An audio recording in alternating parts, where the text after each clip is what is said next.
Après 2 semaines de trêve internationale, le FC Barcelone était enfin de retour pour affronter Las Palmas à domicile lors de la 30e journée de la Liga. Lors de ce match, les hommes de Xavi Hernandez, sans ce dernier qui était suspendu, se sont imposés sur le score de 1-0. Analysons ensemble ce match dans le débrief.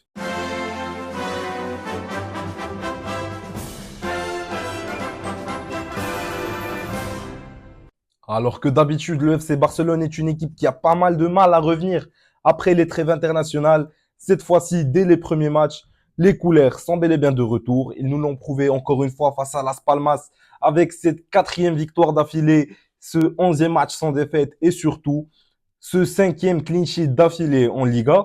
C'est une statistique qui fait très plaisir, d'autant plus qu'on connaît les lacunes défensives qu'avait le FC Barcelone en début de saison. Parlons maintenant du 11. En ce qui concerne le 11 choisi, Xavi a décidé de ne pas faire de rotation en vue du match de Ligue des Champions qui approche. On se déplace à Paris dans 10 jours, mais Xavi décide quand même d'opter pour un 11 assez classique parce qu'on le sait qu'il y a cette lutte pour la Liga. Le Real Madrid vient d'ailleurs de s'imposer 2-0 face à Bilbao, ce qui fait que le FC Barcelone reste à 8 points du leader. Mais on le sait que Xavi veut se battre jusqu'à la fin pourquoi pas tenter d'arracher la Liga des mains du Real Madrid. Il décide donc d'opter pour un 11 assez classique, pas de rotation. Un 4-3-3 avec au cage Marc-André Ter Stegen, une défense composée de Joao Cancelo, Pau Cubarsí, Inigo Martinez ainsi que Jules Koundé sur le flanc droit. Jules Koundé sur le flanc droit, mamma mia, quel plaisir. Depuis ce match aller face à Naples, son niveau ne fait que monter. Certes, lors de cette trêve internationale avec la France, c'était pas forcément son niveau qu'on a pu voir en club. Il a d'ailleurs reçu un coup à la cheville qui a causé pas mal de frayeurs l'autre jour. Mais ce niveau qu'il nous offre avec le FC Barcelone est magnifique. On a pu voir d'ailleurs lors de la presse, sortir dans la presse, que aux entraînements, il est placé au poste de pivot afin d'améliorer ses qualités ballon au pied. Que quand il y a des jours de repos pour l'équipe, Jules Koundé fait partie des seuls présents pour s'entraîner quand même. Et on voit que tous ces efforts-là, ils payent. Que ça soit défensivement ou que ça soit offensivement et ballon au pied, Jules Koundé ne fait que s'améliorer. Passons maintenant au milieu. En ce qui concerne le milieu composé de trois joueurs, Gundogan et Sergi Roberto, placés un peu plus en double pivot, et Fermin Lopez, l'électron libre, qui était placé un peu plus en avant derrière les trois attaquants. Ces fameux trois attaquants, cette fameuse triplette offensive. Alors sur le flanc droit, sur le côté droit, on avait Lamine Yamal. Lamine Yamal, je vais pas le tailler, je vais pas le critiquer. Il a 16 ans, il ne fait qu'enchaîner les minutes. C'est normal qu'il se ménage un peu. Il se repose, il fait les efforts qu'il faut faire, mais les efforts qu'il faut pas faire, il les fait pas. Il joue intelligemment. Il aurait dû être au repos sur ce match. Moi, personnellement, je trouve qu'il aurait dû être au repos sur ce match. Mais je vais pas le critiquer. Parce que le match qu'il faut faire contre le Brésil, on l'a vu. On a vu le match qu'il a fait.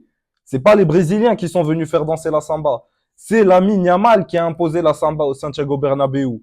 Et c'est grâce à ça qu'à 16 ans, Lamine Yamal a déjà eu son ovation au Santiago Bernabéu. Certes, c'était sous le maillot de l'Espagne et non celui du FC Barcelone, mais Lamine Yamal, à 16 ans, a fait lever le Santiago Bernabéu. Ils se sont tous levés et ils l'ont applaudi de par sa prestation magistrale. Alors non, certes, face à Las Palmas, il n'était pas là. C'était pas son meilleur match. Mais il est excusé. On espère que dans 10 jours à Paris, ça sera autre chose. Mais pour ce match, il est excusé. On va parler maintenant de Robert Lewandowski. Robert Lewandowski qui était sur une forme incroyable. Sur une forme incroyable. On comprend que la fatigue de la trêve internationale a pu le taper un peu. Mais cette prestation, alors certes, il était très intéressant encore une fois dans le jeu. Mais la finition, là, ça pardonne trop. Ça pardonne trop. Pas mal d'imprécisions pour le Polonais, c'est dommage. Mais ce qui m'a le plus énervé et fasciné en même temps, c'est la performance de Rafinha. Titulaire sur le flanc gauche, encore une fois, c'est un poste où il est assez intéressant parce que on a Joao Félix qui peut aussi jouer à ce poste, mais c'est pas le même profil. Rafinha, c'est cet ailier qui va venir percuter, qui va venir tenter le dribble, qui va venir tenter de déborder. On a vu qu'il a essayé de faire ça, mais c'est incroyable le nombre d'occasions qu'il est venu rater. Alors certes, il a eu un but très très injustement refusé. Le FC Barcelone s'est fait voler de ce but et c'est très dommage parce que c'était une action collective incroyable où le FC Barcelone part de sa propre surface de réparation et inscrit un but magnifique. Un but refusé pour un hors-jeu inexistant, mais bon, c'est pas grave parce qu'au final, on s'impose. Mais Rafinha, le nombre d'occasions qu'il va venir rater sur ce match. Alors certes, après, il se rattrape. Après, il se rattrape parce qu'à la 55e minute, Joao Félix rentre à la place de Fermin Lopez et c'est lui qui vient passer sur le flanc gauche et Rafinha qui vient passer dans cette position d'intérieur ou d'électron libre où on a vu Fermin Lopez depuis le début du match. Et on a eu droit à une passe d'une précision millimétrique, une passe téléguidée pour Rafinha qui se transforme en, je sais pas, en Van Persie, en Cavani, en Matador. Une tête en pleine lucarne qui vient permettre au FC Barcelone d'ouvrir le score. Alors en parlant de passe millimétrique, il faut qu'on parle du petit, de Pau Koubarsi. Parce que Pau Koubarsi, la sérénité qu'il vient dégager à tout juste 17 ans, et la telle précision dans ses passes, c'est magnifique. C'est magnifique. C'est transversal, incroyable. Quand le FC Barcelone ne peut pas passer par le milieu parce que le milieu est rempli et qu'il n'y a pas comment faire, c'est pas au Koubarsi qui vient d'une transversale transpercer tout le milieu directement vers l'attaque. Mais il a une roquette téléguidée dans le pied, c'est pas possible. Et il a 17 ans. Il a 17 ans. Et en plus, derrière, il était titularisé aux côtés de Inigo Martinez en charnière centrale. Mais Pau Koubarsi était beaucoup plus serein que Inigo Martinez. Alors Inigo Martinez, oui, peut-être sur le départ, en manque de temps de jeu peut-être, mais sa prestation, elle laisse fortement à désirer. Ah là là là là, que ce soit Inigo Martinez ou Oriol Romeu, c'est pour moi les deux plus gros flops de ce match. Un très très gros manque de concentration des deux, tandis que les coéquipiers continuent de step up et continuent de montrer que mentalement ça va mieux, que la confiance est présente et que le niveau lui aussi est présent. Il y a certains joueurs qui ne step up pas. Inigo Martinez et Oriol Romeu font malheureusement partie de ces joueurs.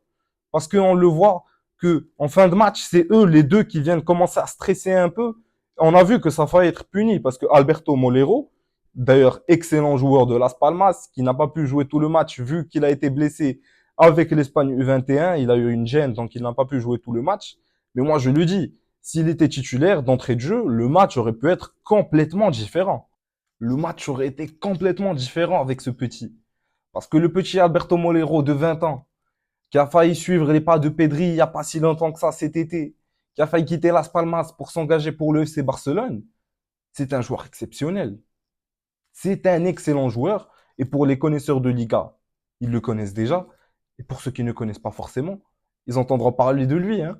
Que ce soit cet été ou dans les années à venir, ce joueur fera très certainement parler de lui. Je suis sûr de ce que je dis. C'est un crack.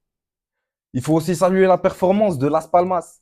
Parce que les équipes de Liga qui essayent de jouer au football, il y en a très peu. Et des équipes avec autant de courage et autant d'audace, il n'y en a pas autant. Et ça, c'est grâce à Garcia Pimienta. Garcia Pimienta, entraîneur de l'école du Barça, qui a pas si longtemps que ça. Il entraînait l'équipe B, mais il a été malheureusement limogé à l'arrivée de Laporta. C'est un excellent entraîneur. Et très sincèrement, je souhaite à lui et à Las Palmas que du bon pour le futur parce que franchement, des équipes qui essayent de jouer au ballon en Liga, il y en a très peu et ça fait plaisir de voir ce genre de choses. Revenons maintenant à parler du FC Barcelone parce qu'on doit parler des joueurs qui sont entrés en jeu durant le match. On va tout d'abord parler de Joao Félix. Je ne vais pas laisser sans rater ce fameux raté sur un service magnifique de Jules Koundé entacher sa performance parce qu'il rentre et fait le taf encore une fois. C'est la meilleure saison de sa carrière et cette entrée en jeu où il vient directement après seulement quelques minutes de jeu placer un ballon millimétrique sur la tête de Rafinha pour l'ouverture du score, il faut pas laisser passer. Certes, après, il y a un raté, c'est très très grave de rater ce genre d'action, il faut pas pardonner. Heureusement, on n'a pas été puni par la suite, mais il faut savoir tuer le match. Mais je vais pas laisser ça entacher la performance de Joao Félix. On a aussi eu droit au retour de Ferran Torres, qui a pu donner du repos à Lamine Yamal et qui, dans les semaines à suivre, pourra donner du repos aux autres attaquants. C'est un détail très important parce que Ferran Torres, on le sait que cette saison, il est dans une forme très correcte. C'est un super sub qui rentre la 60e minute et qui peut faire une différence et qui sur certains matchs peut même être titularisé. Donc c'est un excellent apport. Et malheureusement, c'est pas la meilleure entrée en jeu. Il est de retour de blessure, on le sait, mais c'est très intéressant d'avoir ce profil de retour dans le groupe. Alors, dans les remplaçants, on a aussi Oriol Romeu. J'en ai parlé tout à l'heure, c'est l'un des flops de cette saison. Même si Xavi l'a pas mal félicité en conférence de presse d'après-match, personnellement, je ne suis pas d'accord avec lui. Mais celui que je tiens à féliciter, c'est un joueur sur lequel on a beaucoup tapé. C'est un joueur qui a été beaucoup critiqué. Mais c'est un joueur qui est très, très correct au milieu de terrain depuis l'arrivée de Xavi. Je parle de Sergi Roberto, le capitaine qui ne démériterait pas une prolongation d'un an. On le sait que la situation financière n'est pas la meilleure et que cette prolongation de contrat pourrait apporter un certain soulagement financier au FC Barcelone, il ne le démériterait pas. Parce que certes, c'est pas un Iniesta, c'est pas un Gundogan qui est placé à côté de lui, mais c'est un milieu très correct. Ses performances, j'ai pas peur de le dire, ses performances sont plus que correctes. Et bon, on va passer au dernier remplaçant duquel j'aimerais parler, Tigrinho. On l'attendait titulaire, Tigrinho. Il n'a pas été titulaire, c'est pas grave. Il n'a eu que 10 minutes de jeu malheureusement. On espère que face à Cadiz dans 2 semaines, ça sera lui le titulaire, d'autant plus que Robert Lewandowski sera suspendu. Mais du très peu qu'on a pu de voir, personnellement, je tire pas mal de positifs. On le sait que c'est quelqu'un qui, à son arrivée du Brésil, c'était quelqu'un qui était très très très à l'aise dans les espaces présents dans la défense. Il en a d'ailleurs profité pour marquer quelques buts cette saison face à Osasuna ou face à Alaves encore. Mais on a vu qu'il avait pas mal de soucis ballon au pied.